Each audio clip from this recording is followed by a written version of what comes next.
We love you ಬ್ಯಾನ ಇದ್ದಿದ್ದು. ಅದು ಯಾಕೆ ಬೇರೆ ಏನಿಸ್ತು ಗೊತ್ತಿಲ್ಲ. ಎಂಥರು ಚಿಬೇರೆ ಇಲ್ಲ ಅವ್ರು ಹಿಂದ್ಗಡೆ ಬರ್ತಾ ಇರ್ತಾರೆ ಗೊತ್ತಾ. ವಿ ಲವ್ ಯು ಬಾ ಬಾ ನೀನು ಇಷ್ಟಪಡ್ತೀವಿ ಬಾ. ಸಿನಿಮಾ ಮಾಡಿ ದೊಡ್ಡ ಹಿಟ್ ಆಗಿ ದೊಡ್ಡ ಸೂಪರ್ ಸ್ಟಾರ್ ಆದಮೇಲೆ ಸೋಷಿಯಲ್ ಮೀಡಿಯಾ ಅನ್ನೋದು ಇರೋದೇನೆ ಏನಾರು ಒಂದು ನೀವು ಎತ್ಕಟ್ಟಿದ್ರೆ ಅದನ್ನ ಹೇಳ್ತಾ ಇರ್ಬೋದು. ಈ ಉಪೇಂದ್ರ ಸಿನಿಮಾ ರಿಲೀಸ್ ಆದಾಗ ಆಹಾ ಸಾಂಗ್ ಅನ್ನು ಯಾರು ಹೇಳಲೇ ಇಲ್ಲ, ಏನಿಲ್ಲ ಯಾರು ಮಾತೇ ಆಡಿಲ್ಲ. ಅವಳಿ ಗಲಾಟೆ ಎಲ್ಲ ಆಗಿ ಪಿಕ್ಚರ್ ಗಜ ಗಜ ಬಿಜ ಬಿಜ ಗಜ ಬಿಜ ಆದ ತಕ್ಷಣ ಒಂದು ಕಾಮಾಗಿ ಒಂದು ಬರುತ್ತಲ್ಲ, ಆ ತರ ಈ ಸಾಂಗು ನೀನಲ್ಲ ಅಂತಲೇ ಬಳಸಿರೋ ಹೊರತು ನೀ ನಲ್ಲ ಅಂತ ಬಳಸಲಿಲ್ಲ. ಆಗ ಇದ್ದಿದ್ದು ಗಾಸಿಪ್ಗೆ ಪ್ರೇಮಗೆ ಅದಕ್ಕೆ ಇದಕ್ಕೆ ಎಲ್ಲ ಸೇರಿಸಿ ಮಾಡಿದ ಸಾಂಗ್. ನನ್ನ ಹತ್ರ ಏನು ಇಲ್ಲ ಅನ್ಕೊಳ್ಳಿ, ನಾನು ರೋಡಲ್ಲಿ ಜಗಳ ಆಡ್ಬೋದು. ನನ್ನ ಹತ್ರ ಒಂದು ಬಂಗ್ಲೆ, ಒಂದು ಕಾರು, ಒಂದು ಮಕ್ಕಳು ಮರಿ ಇದಾರೆ, ನಾನು ರೋಡಲ್ಲಿ ಜಗಳ ಆಡೋಕ್ಕಾಗಲ್ಲ. ಯಾಕಂದ್ರೆ ಇವರೆಲ್ಲ ಅಸೋಸಿಯೇಟಿ. ಎಸ್ ಎಂ ಶಾಮ ಅಂದ್ರೆ ಯಾರು, KGF ಅಂದ್ರೆ ಯಾರು, ಗೋಡೆ ಅಂದ್ರೆ ಯಾರು, ಪಲ್ಯ ಅಂದ್ರೆ ಯಾರು. ಸಿನಿಮಾ ಮಾಡ್ಬೇಕಾದ್ರೆ ಮನುಷ್ಯ ಸಿನಿಮಾ ಗೆಲ್ಲಕ್ಕೆ ಏನೇನೋ ಮಾಡ್ತಾರೆ. ವಿ ಲವ್ ಯು ಬಾ ಇದೆ, ಅದೇನೆ ಬಾ ವಿ ಲವ್ ಯು ಬಾ ಇದೇ ಇಲ್ಲ ಬಾ ಬಾ ಅಂತ ಬರುತ್ತಲ್ಲ. ವಿ ಲವ್ ಯು ಬ್ಯಾನ ಇದ್ದಿದ್ದು. ಅದು ಯಾಕೆ ಬೇರೆ ಏನಿಸ್ತು ಗೊತ್ತಿಲ್ಲ. ಅದು ಅಲ್ಲಿ ವಿ ಲವ್ ಯು ಬಾ ಅದು ಬಹುಶಃ ನನ್ನ ಪ್ರಕಾರ ಅದು ಗುರುಕಿರಣ್ ಐಡಿಯಾ. ಅಂದರೆ ಎಂಥರು ಚಿಬೇರೆ ಇಲ್ಲ ಅವ್ರು ಹಿಂದ್ಗಡೆ ಬರ್ತಾ ಇರ್ತಾರೆ ಗೊತ್ತಾ. ವಿ ಲವ್ ಯು ಬಾ ಬಾ ನೀನು ಇಷ್ಟಪಡ್ತೀವಿ ಬಾ ಇಂಟ್ರೊಡಕ್ಷನ್ ಅನ್ಸಿ. ನಾನು ಆ ಸಾಂಗ್ ನೋಡಿದ ತಕ್ಷಣ ಉಪ್ಪಿಗೆ ನಾನು ಹೇಳಿದ್ದೆ ಅಷ್ಟೇ. ಒಬ್ಬ ವ್ಯಕ್ತಿ ಸಿನಿಮಾ ಮಾಡಿ ದೊಡ್ಡ ಹಿಟ್ ಆಗಿ ದೊಡ್ಡ ಸೂಪರ್ ಸ್ಟಾರ್ ಆದಮೇಲೆ ಅವ್ನು ನೆಕ್ಸ್ಟ್ ಸಿನಿಮಾ ಏನು ಮಾಡಬೇಕು, ಆ ಇಂಟ್ರೊಡಕ್ಷನ್ ಹೆಂಗಿರಬೇಕು ಅಂದರೆ ಇದಕ್ಕಿಂತ ಬೇರೆ ಇನ್ನೊಂದು ಮಾಡೋಕ್ಕಾಗಲ್ಲ ಅಂತ. ಒಬ್ಬ ದೊಡ್ಡ ಹಿಟ್ಟು ಜನ ಒಪ್ಕೊಂಡಿದ್ದಾರೆ. ಉಪ್ಪಿಗಿಂತ ರುಚಿ ಬೇರೆ ಇಲ್ಲ. ಒಪ್ಪಿಕೊಂಡವರು ದಡ್ಡರಲ್ಲ. ಯಾವನಾರು ಹೇಳ್ತಾರ ಇವಾಗ ದಡ್ಡರಾದವನು ಒಪ್ಕೋಬೇಕು. ಇವಾಗ ಅದು ಕೇವಲ ಬುದ್ಧಿವಂತರಿಗೆ ಮಾತ್ರ ಅಂತಿತ್ತು, ಕಡ್ಡಾಯವಾಗಿ ಬುದ್ಧಿವಂತರಿಗೆ ಮಾತ್ರ. ಸೊ ಬುದ್ಧಿವಂತರೆಲ್ಲ ಒಪ್ಕೊಂಡಿದ್ದಾರೆ, ಅವ್ರು ಯಾರು ದಡ್ಡರಲ್ಲ ಅಂತ ಹೇಳಿದ್ದಾರೆ ಅವರು 2ನೇ ಲೈನಲ್ಲಿ. ಆಮೇಲೆ ಅಪ್ಪ ಅಮ್ಮ ನನಗೆ ಯಾರೂ ಇಲ್ಲ ಅಂತ ಇಂಡಸ್ಟ್ರೀಲಿ. ಇಲ್ಲಿ ನನಗೆ ನಾನೇ ಇಲ್ಲ. ದೀಸ್ ಆರ್ ಆಲ್ ದಿ ಎಲ್ಲೋ ಒಳಗಡೆ ಕೆಲಸ ಮಾಡೋಂಥ ಲೈನ್ಗಳಿವೆಲ್ಲ. ಈಗ ಯಶ್ಗೆ ಒಂದು ಕೆಲಸ ಮಾಡ್ಕೋತ ಲೈನು, ನಾವು ನಮ್ಗೆ ನಾವೇ ಮಾಡ್ಕೋಬೇಕು, ಬರೋ ತನಕ ಬೇರೆಯವರು ಬಂದ ಮೇಲೆ ನಮ್ಮವ್ವ, ಇವೆಲ್ಲ ಬಂದು ಕ್ಯಾರೆಕ್ಟರ್ಗೆ ಹೇಳ್ತಿರೋದು ಅಲ್ಲ, ವ್ಯಕ್ತಿಗಳಿಗೆ ಹೇಳ್ತಿರೋದು. ಆ ವ್ಯಕ್ತಿಗಳನ್ನ ಇಷ್ಟಪಡೋರ್ಗೆ ಅವೆಲ್ಲ ಇಷ್ಟ ಆಗುತ್ತೆ ಅಂತ. ಸೊ ಇದು ಉಪ್ಪಿಗಿಂತ ರುಚಿ ಬೇರೆ ಇಲ್ಲ. ಬಾ ಬಾ ಬಾ ಅಂತೂ ಗೊತ್ತಾಯ್ತಲ್ವಾ, ಬಾ ಅಂತೂ ಗೊತ್ತಾಯ್ತು. ವಿ ಲವ್ ಯು ತುಂಬ ಜಾಗ ಕಮ್ಮಿ ಇರೋದ್ರಿಂದ ಅದು ವಿ ಲವ್ ಯುನೇ ಒಳ್ಳೇದು. ಇವಾಗ ಸೋಷಿಯಲ್ ಮೀಡಿಯಾ ಆವತ್ತಿರಲಿಲ್ಲ, ಅದನ್ನು ಏನೋ ಒಂದು ಬೇಕಲ್ಲ ಸೋಷಿಯಲ್ ಮೀಡಿಯಾದಲ್ಲಿ. ಸೋಷಿಯಲ್ ಮೀಡಿಯಾ ಅನ್ನೋದು ಇರೋದೇನೆ ಏನಾರು ಒಂದು ನೀವು ಎತ್ಕಟ್ಟಿದ್ರೆ ಅದನ್ನು ಹೇಳ್ತಾ ಇರ್ಬೋದು. ಏನಿಲ್ಲ ಆಗಲಿಲ್ವಾ. ಈ ಉಪೇಂದ್ರ ಸಿನಿಮಾ ರಿಲೀಸ್ ಆದಾಗ ಆಹಾ ಸಾಂಗನ್ನು ಯಾರೂ ಹೇಳಲೇ ಇಲ್ಲ. ಈ ಸಾಂಗ್ ಹೇಳಿದ್ರು, 2000 AD ಹೇಳಿದ್ರು, ಕೊನೆದು ಮಸ್ತು ಹೇಳಿದ್ರು. ಏನಿಲ್ಲ ಯಾರೂ ಮಾತೇ ಆಡಿಲ್ಲ. ಬಟ್ ನನಗೆ ತುಂಬ ಇಷ್ಟವಾಗಿದ್ದೆ ಸಾಂಗ್. ಅದು ಸಾಂಗು ಇಷ್ಟ ನನಗೆ, ಆ ವಾಯ್ಸು ಇಷ್ಟ ಆಗಿತ್ತು ನನಗೆ. ಯಾರೋ ಹೊಸ ಹುಡುಗಿ ಒಂದೇ ಸಾಂಗ್ ಆಡಿರೋದು ಅವರು, ಬಾಂಬೆ ಅವರು, ಅದೊಂದೇ ಆಡಿರೋದು. ನಾನು ಗುರುಗೂ ಹೇಳಿದ್ದೆ, ಎಕ್ಸ್ಟ್ರಾರ್ಡಿನರಿ ಆಗಿದೆ ರೀ ಮೆಲೋಡಿ, ಮಲಗಿಸತ್ತೆ ರೀ ಇದು. ಅದು ಹೆಂಗೆ ಅಂದರೆ ತೇಜಾಬಲ್ಲಿ ಒಂದು ದೊಡ್ಡ ಗಲಾಟೆ ಆದಮೇಲೆ ಸೋಗಯ್ಯ ಏ ಜಹ ಸೋಗಯ್ಯ ಆಸ್ಮಾ, ಅದೇ ಥರ ನಾವು ಉಶಲ್ ಮಾಡಿದ್ವಿ. ಈ ಭಯದಲ್ಲೇನು ಥ್ರಿಲ್ ಇದೆ ಅದರ ಮಾಡಿದ್ದದು. ಅಂದರೆ ಯಾವುದೋ ಒಂದು ದೊಡ್ಡ ಅವಳಿ ಗಲಾಟೆ ಎಲ್ಲ ಆಗಿ ಪಿಕ್ಚರು ಗಜ ಗಜ ಬಿಜ ಬಿಜ ಗಜ ಬಿಜ ಆದ ತಕ್ಷಣ ಒಂದು ಕಾಮಾಗಿ ಒಂದು ಬರುತ್ತಲ್ಲ, ಆ ಥರ ಈ ಸಾಂಗು ಇಂಟರ್ವಲ್ ಆಗಿರುತ್ತೆ, ಟ್ವಿಸ್ಟ್ ಆಗಿರುತ್ತೆ. 3 ಜನ, ಅವಳು ಹೆಂಡ್ತಿ, ಇವಳು ಲವ್ ಮಾಡ್ತಾ ಇದ್ದಾನೆ, ಇವಳು ಬೇಕು ಅಂತಿದ್ದಾನೆ, ಏನೇನೋ ವಿಚಿತ್ರಗಳೆಲ್ಲ ವಾಡಿದ್ಮೇಲೆ ತಲೆ ಕೆಟ್ಟ ಕೂತಿರೋವಾಗ ಆರಾಮಾಗಿ ಒಂದು 2 ನಿಮಿಷ ರಿಲ್ಯಾಕ್ಸೇಷನ್ನು, ಆ ಥರ ಇದೆ ಅದು ಸಾಂಗ್. ಮಲಗಿಸುತ್ತದೆ ಅದು. ಆವಾಗಲಿಲ್ಲ, ಈಗಲೂ ಅದನ್ನು ಬೇರೆ ಅರ್ಥದಲ್ಲಿ ತಾನೇ ಬಳಸಿದ್ದು ಸೋಷಿಯಲ್ ಮೀಡಿಯಲ್ಲಿ. ಕರಿಮಣಿ ಮಾಲೀಕ ನೀನಲ್ಲ ಅಂತಲೇ ಬಳಸಿರೋ ಹೊರತು ನೀ ನಲ್ಲ ಅಂತ ಬಳಸಲಿಲ್ಲ. ಈಗ ಕರಿಮಣಿ ಮಾಲೀಕ ನೀನು ಅಲ್ಲ ಅಂತಲೇ ಸೋಷಿಯಲ್ ಮೀಡಿಯಲ್ಲಿ ಎಲ್ಲ ರೀಲ್ಸ್ಗಳು ಮಾಡ್ಕೊಂಬಂದು. ಬಟ್ ಅಲ್ಲಿರೋದು ನೆಕ್ಸ್ಟ್ ಲೈನು ಕರಿಮಣಿ ಮಾಲೀಕ ನೀ ನಲ್ಲ, ನೀ ಬೇರೆ ನಲ್ಲ ಬೇರೆ, ಡಬಲ್ ಮೀನಿಂಗ್ ಅದು.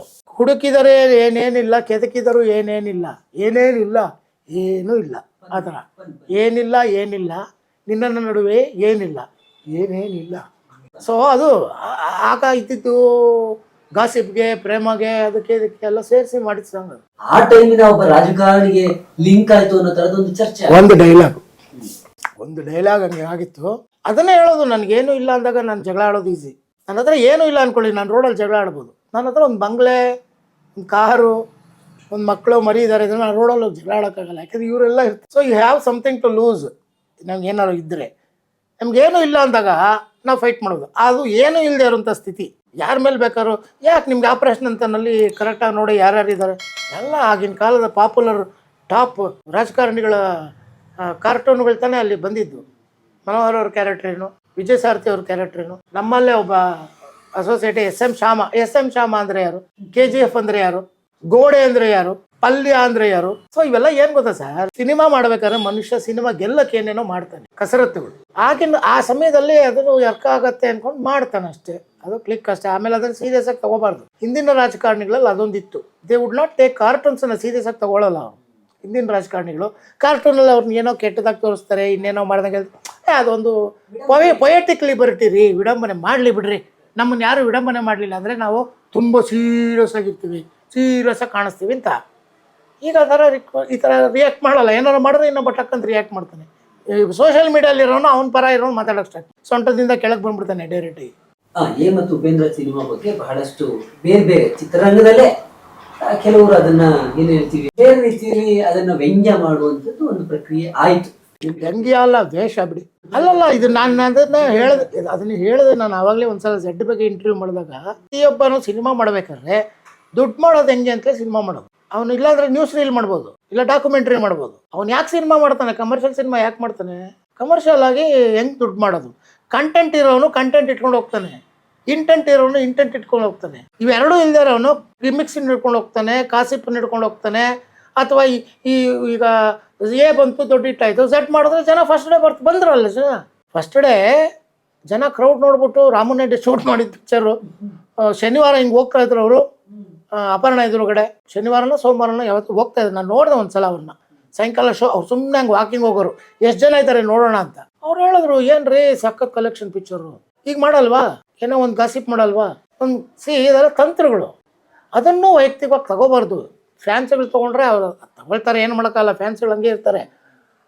ಬಟ್ ಏನಂತಂದ್ರೆ ಇವಾಗ ಹೆಂಗೆ ಆಪರೇಷನ್ ಅಂತನಲ್ಲಿ ಯಾರ್ಯಾರೋ ದೊಡ್ಡ ದೊಡ್ಡ ರಾಜಕಾರಣಿಗಳನ್ನ ಹಾಕಿ ನಾವು ಮಾಡಿದ್ವು ಒಂದು ಗಾಸಿಪ್ಪನ್ನು ಹಿಡ್ಕೊಂಡು, ಹಂಗೆ ಅವ್ರ Z ಏನೋ ಒಂದು ಇಟ್ಕೊಂಡು ಮಾಡಿದ್ರು. ಅದು ಆಗಿನ ವಾಂತಿ ಮಾಡಬೇಕಾಗಿತ್ತು, ಹೊಟ್ಟೆನಲ್ಲಿ ಅಜೀರ್ಣ ಇತ್ತು, ವಾಂತಿ ಮಾಡಿದ್ರು. ವಾಂತಿ ಮಾಡಿದ್ಮೇಲೆ ಮುಗಿದೋಯ್ತು. ಅದನ್ನು ನಾಯಿ ತಿಂತೋ ಇನ್ಯಾವ ತಿಂತು ಹೋಯ್ತದು. ಹಾಗೆ ಇದು ಅಷ್ಟೇ. ಎ ಪಿಕ್ಚರಲ್ಲಿ ಕ್ಲೈಮ್ಯಾಕ್ಸಲ್ಲಿ ಯಾರೋ ಆಗಿನ ಟಾಪ್ ಲೆವೆಲ್ ವ್ಯಕ್ತಿ, ನೀವು ಹೇಳ್ದಂಗೆ ಆಗಿನ ಇಡೀ ಕರ್ನಾಟಕದ ಚುಕ್ಕಾಣಿ ಹಿಡಿದವ್ರಿಗೂ ಒಂದು ಯಾವುದೋ ಇಂಟರ್ವ್ಯೂನಲ್ಲಿ ಹೇಳಿದ್ದ ಡೈಲಾಗನ್ನು ಇವರು ಹೇಳಿದ್ರು. ಅವ್ರು ಕೂತ್ಕೊಂಡ್ಬಿಟ್ರೆ ನನ್ನ ಮೇಲೆ ಸಿನಿಮಾ ಮಾಡಿದ್ಯಾ ನೀನು ಅಂತ. ಹಂಗಾರೆ ನಾನು ಇದೆಲ್ಲ ಮಾಡ್ತೀನಾ? ಹಂಗಾರೆ ಇದೇನೇನು ಕ್ಲೈಮ್ಯಾಕ್ಸೆಲ್ಲ ಹುಡುಗಿರು ನೀವೇನೇನೋ ತೋರಿಸಿ ಅವೆಲ್ಲ ನಾವು ಮಾಡ್ತೀವಾ? ಒಂದಿದು ಅಷ್ಟೇ. ಏನು ಅದು ಚುಟ್ಕ, ಒಂದು ಚಕಳುಗುಡಿ. ಸ್ವಲ್ಪ ಅದನ್ನು ಅದೇ ಥರ ತೊಗೊಂಡು ಹೋಗ್ತಾ ಬರಬೇಕೇ ಹೊರತು ಅದನ್ನು ನಾವು ಸೀರಿಯಸ್ ಆಗಿ ಇವ್ರ ಮೇಲೆ ಅವ್ರ ಮೇಲೆ. ಅದು ತೆಲುಗುಲಿ ಮಾಡ್ತಾಯಿದ್ರು. NT ರಾಮಾರಾವ್ ಒಂದು ಸಿನಿಮಾ ಮಾಡ್ರೆ ಅವ್ರ ವಿರುದ್ಧ ಕೃಷ್ಣ ಅವರು ಒಂದು ಸಿನಿಮಾ ಮಾಡೋರು, ಕೃಷ್ಣ ಅವರು ಒಂದು ಅದು ಅಲ್ಲಿ ಪೊಲಿಟಿಕಲಿ ಹಿಂಗೆ ಮಾಡೋರು, ಪೊಲಿಟಿಕಲ್ ಬೇಸ್ಗೆ ಮಾಡೋರು. ಇವ್ರ ಬೇಸ್ಗೆ ಇವ್ರು ಮಾಡೋರು, ಅವ್ರ ಬೇಸ್ಗೆ ಅವ್ರು ಮಾಡೋರು. ಅವರು ಸಿನಿಮಾನ ಇಟ್ಕೊಂಡಿದ್ರು, ಯಾಕೆ ಅವ್ರದ್ದು ಮಾರ್ಕೆಟು ಇದ್ರೇ ನಾವು ಚಾಲ್ತಿಲಿ ಇರ್ತೀವಿ ಅಂತ. ಅಲ್ಲಿ ಕನ್ನಡ ಇಂಡಸ್ಟ್ರಿನಲ್ಲಿ ಹಂಗೆಲ್ಲ ಇದ್ದಿದ್ರೆ ಏನಲ್ರಿ. ಜಗ್ಗೇಶ್ ಅವ್ರ ತರಲೆ ನನ್ನ ಮಗ ಆದ್ಮೇಲೆ ಉಪೇಂದ್ರ ಅವ್ರು ಮತ್ತು ಅವ್ರ ಮೇಲೆ ಮನಸ್ತಾಪ ಆಯ್ತು. ಅವ್ರು ಅದಕ್ಕೆ ಜಿತೇಂದ್ರ ಮಾಡಿದ್ರು, ತುಂಬಾ ವ್ಯಂಗ್ಯ ಮಾಡಿದ್ರು. ಅದು ಅಷ್ಟೇ ಸೀರಿಯಸ್ ಆಗಿ ತಗೊಳ್ಳೋ ವಿಷಯ ಅಲ್ಲ. ಅದು ಹಂಗೆ ಆಗತ್ತೆ. ಒಟ್ಟಿಗೆ ಬಂದವರು, ಒಟ್ಟಿಗೆ ಕಷ್ಟಪಟ್ಟವರು, ಒಟ್ಟಿಗೆ ಬೆಳೆದವರು, ಹಂಗೆ ಆಗ್ಬಿಡುತ್ತೆ. ಆಮೇಲೆ ಇಬ್ರು ಮಾತಾಡ್ತಾರೆ, ಚೆನ್ನಾಗೇ ಇರ್ತಾರೆ, ಅವ್ರು ಇರ್ತಾರೆ. ನಾವು ಮಧ್ಯದಲ್ಲಿ ಮಾತಾಡಿದ್ರೆ ನಾವು ದಡ್ಡರಾಗ್ಬಿಡ್ತೀವಿ. ಹಾಯ್ ನಮಸ್ಕಾರ, ನಾನು ನಿಮ್ಮ ಧರ್ಮ ಕೀರ್ತಿರಾಜ್. ಡೈಲಿ ಮಾಧ್ಯಮ ಪ್ರತಿಯೊಬ್ಬರನ್ನು ದಯವಿಟ್ಟು ಸಪೋರ್ಟ್ ಮಾಡಿ. ನನಗೊಂದು ಖುಷಿ ಏನಂದರೆ, ನನಗೆ ತುಂಬ ಪರಿಚಯ ಇರೋರು ಅಶೋಕ್ ಅವರು. ಸೊ ನನಗೆ ಒಂದು ಸಿನಿಮಾ ರಂಗದಲ್ಲಿ ನಾನು ಕಾಲಿಟ್ಟಾಗಿಂದ ಇವತ್ತಿನವರೆಗೂ ನಾನು ತುಂಬ ಸಪೋರ್ಟ್ ಮಾಡಿದ್ದಾರೆ. ಏನೇ ಒಂದು ಹಿಟ್ ಆಗಿರ್ಬೋದು, ಫ್ಲಾಕ್, ಪ್ರತಿಯೊಂದು ಹಂತದಲ್ಲೂ ನನ್ನ ಜೊತೆ ಇದ್ದಾರೆ. ಸೊ ಇವತ್ತು ಬಿಗ್ ಬಾಸ್ ಮನೆಯಿಂದ ಬಂದ ಮೇಲೆ ತುಂಬ ಪ್ರೀತಿಯಿಂದ ನಾನೊಂದು ಇಂಟರ್ವ್ಯೂ ತೊಗೊಂಡಿದ್ದಾರೆ. ಇವರೆಲ್ಲ ಬಂದು ಯೂಟ್ಯೂಬ್ ಚಾನಲ್ಸಲ್ಲಿ ಎಲ್ಲೂ ಇರಲಿಲ್ಲ, ಬಟ್ ಇವರು ಪತ್ರಿಕಾ ಮತ್ತು ಮಾಧ್ಯಮದಲ್ಲಿ ಇದ್ದಿದ್ದವರು. ಸೊ ಇವರು ಇದನ್ನು ಸ್ಟಾರ್ಟ್ ಮಾಡಿದ್ದಾರೆ. ಸೊ ನಿಮ್ಮ ಸಪೋರ್ಟು, ನಿಮ್ಮ ಆಶೀರ್ವಾದ ಸದಾ ಇರಲಿ. And very proud of them. ಯಾಕಂದರೆ ಅವ್ರ ಪ್ರೊಫೆಷನ್ನ ಏನಿದೆಯೋ ಅದನ್ನೇ ಕಂಟಿನ್ಯೂ ಮಾಡಿ ಇದರಲ್ಲೂ ಒಂದು ಸಾಧನೆ ಮಾಡಬೇಕಂತಿದ್ರೆ. ಸೊ ನಿಮ್ಮ ಆಶೀರ್ವಾದ, ಸಪೋರ್ಟ್ ಸದಾ ಇರಲಿ ಅಂತ ಕೇಳ್ಕೊತೀನಿ. Thank you.